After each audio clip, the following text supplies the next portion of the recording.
कालिया योजना को लेकिन आसला बहुत बड़ खुशी खबर।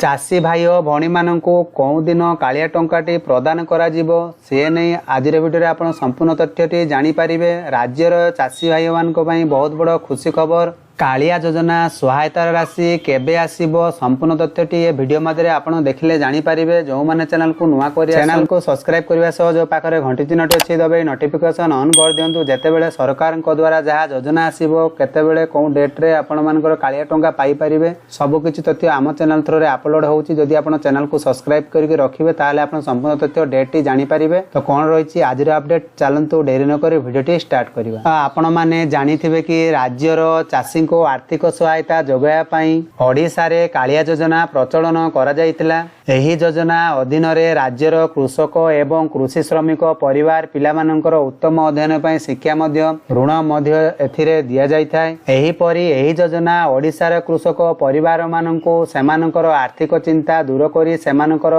जीवन शैली रे उन्नति आनिबारे सहाय्य करे। एही योजना अधीन रे प्रत्येक हिताधिकारी परिवार वर्षको 40,000 टंका दिया जायथाय।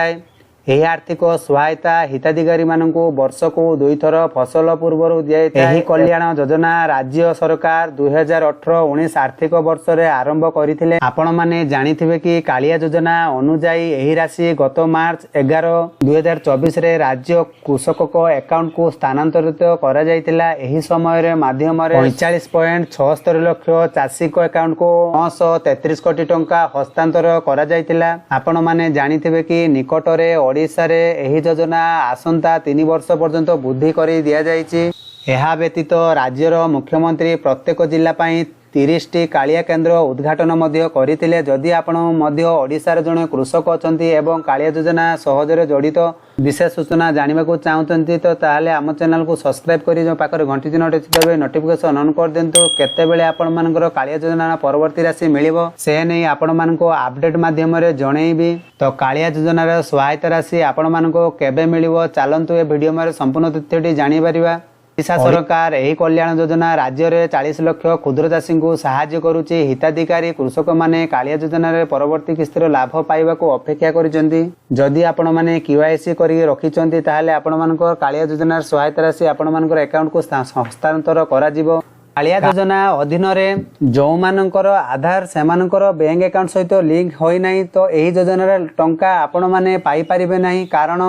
कारण टंका सेमानक अकाउंट को स्थानांतरित हेबो नाही। तो कृषक माने सेमानकर आधार नंबर को ठीक समय रे सेमानकर बैंक अकाउंट सहित लिंक करबा उचित। सूत्ररो मिलिथिबा सूचना अनुसार कालिया योजना अंतर्गत परवर्ती किस्तिर परिमाण जून रे कृषक अकाउंट को स्थानांतरित करा जाई परिबो। कारण यह पर खरीफ ऋतु आरंभ हेबो। एही समय रे चाषी को अर्थ आवश्यक होई थाए। एही योजना पाई आवश्यक योग्यता हिताधिकारी माने क्षुद्र एवं निम्न कृषक वर्ग रे रहिथिबा आवश्यक। एही योजना अधीन रे सेही परिवार जे मानकर कृषक किंतु सेमानक निजस्व जमीन नै सेमाने सेमानकर जीविका पाई सहायता पाई परिबे। कालिया योजना अधीन रे अभावी कृषक परिवार को आर्थिक सहायता जोगाई दिया जायछि। आपण माने जानिथिबे कि दुर्बल कृषक एवं भूमिहीन कृषक श्रमिक अंतर्भुक्त मध्य यह व्यतीत कृषि श्रमिक माने मध्य अछंती जेउ माने वृद्ध भिन्नक्षम एवं असुस्थ अटंती। एही परी परिवार रे जणे सदस्य को एही योजना सुविधा दिया जायछि। तो एही योजना पई आवश्यक डॉक्यूमेंट रहिछि आपण मानकर बैंक अकाउंट, आधार कार्ड, मोबाइल नंबर एवं आपण मानकर निजर जमी पट्टा एही सब तथ्य देके आपण माने नूतन अप्लाई मध्य करि परिबे। वर्तमान नूतन अप्लाई करि परिबे नाही। जेतेबेले नूतन अप्लाई आरंभ हबो आपण मानको अपडेट थ्रो रे जणाई देबी। तो आपण माने एठी जानि पारले कि आपण मानकर जून मास रे कृषक अकाउंट को स्थानांतरित हबो बोली गणमाध्यम सूत्ररो जणा पड़िछि। आशा करूछि ए वीडियो माध्यम आपण संपूर्ण सूचना जानि पारथिबे। जो माने बुझी पारुनांती कमेंट बॉक्स रे कमेंट लिखि जणांतु। आपण मानको संपूर्ण सहायता करिवि। तो सेतिकी पर्यंत रहउछि। Bye bye, take care.